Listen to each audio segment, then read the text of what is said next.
નમસ્કાર, શો ટાઈમમાં આપનું સ્વાગત છે. ભાવનગર મહાનગરપાલિકાની ચૂંટણીને અનુલક્ષીને કોંગ્રેસ દ્વારા મુખ્ય 17 મુદ્દાનો ચૂંટણી ઢંઢેરો બહાર પાડવામાં આવ્યો છે. ભાવનગર શહેર કોંગ્રેસની ટીમ દ્વારા સામાન્ય માનવીને સ્પર્શતા પ્રાથમિક મુદ્દાઓને અગ્રતા આપવામાં આવી છે. ચૂંટણી ઢંઢેરા અંગે યોજવામાં આવેલી પત્રકાર પરિષદમાં શહેર પ્રમુખ મનોહરસિંહ ગોહિલ, વિરોધ પક્ષના પૂર્વ નેતા જીતુભાઈ સોલંકી સહિતના આગેવાનો ઉપસ્થિત રહ્યા હતા. શહેર પ્રમુખે કોંગ્રેસનું કમિટમેન્ટ શીર્ષક સાથેના ચૂંટણી ઢંઢેરા અંગે માહિતી આપી હતી તેમજ ભાજપની ભ્રષ્ટાચાર નીતિ ઉપર પ્રહારો કર્યા હતા.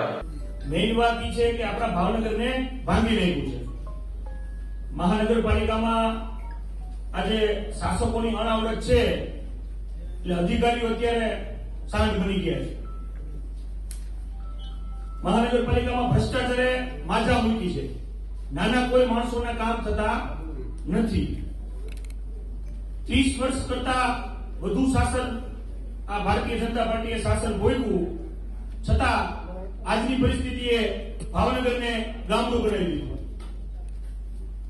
કંસાળો હોય કે ઓવરબ્રિજ હોય, 1.5-2 વર્ષમાં જે પ્રોજેક્ટ પૂરા કરવાના હતા તે 5-5 વર્ષ કરતા સમય વીતવા છતાં 17 મુદ્દાના કોંગ્રેસના કમિટમેન્ટમાં લારી ગલ્લા ધારકો, મફતનગરના વસાહતીથી લઈને વેપારીઓ માટે સવલતો, દિવસમાં 2 વખત પાણી વિતરણ, વોર્ડ વાઇઝ મહાનગરપાલિકાની સેવાઓ, સિટી બસ સેવાનો વિસ્તાર તેમજ વિદ્યાર્થીઓ, મહિલાઓ અને વડીલો માટે સવલતો, આરોગ્ય સેવાઓ, રસ્તા અને ઓવરબ્રિજ ઉપરાંત ટ્રાફિક સમસ્યા, શિક્ષણ સહિતના મુદ્દાઓને પ્રાથમિકતા આપવામાં આવી છે.